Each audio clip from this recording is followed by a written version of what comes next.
High guys, let's get ready with me.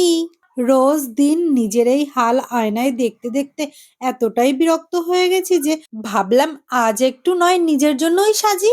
সব সময় শুনতে পাওয়া যায় মেয়েরা নাকি সাজগোজ ছাড়া কিছুই বোঝে না। কথাটা কিন্তু পুরোপুরি সঠিক না।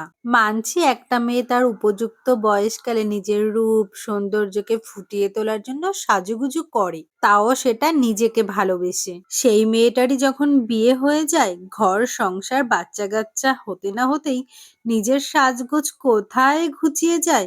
যে মেয়ে ঘন্টায় ঘন্টায় নিজের মুখ দেখতো, বিয়ের পর সেটা এক সপ্তাহ বা এক মাসে গিয়ে দাঁড়ায়। কখনো কখনো আয়না পরিষ্কার করতে গিয়ে নিজের রূপ দেখেই চমকে যায়।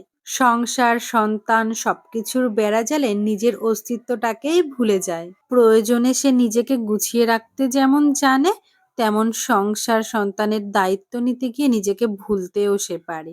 সবচেয়ে ইম্পর্টেন্ট হলো নিজেকে ভালোবাসা। নিজেকে তুমি যত ভালোবাসবে জীবনে তুমি ততই সুখী হবে। শাড়ি পরার অভ্যাস আমার তেমন একটা নেই, কিন্তু শাড়ি পরতে ভালো লাগে।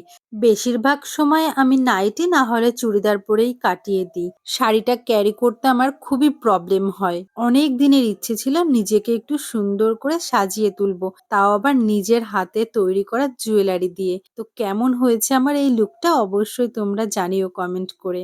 শাড়িতেই নারী কথাটা যে কে বলেছে তা আমি জানি না, কিন্তু কথাটা কিন্তু 100% সত্য।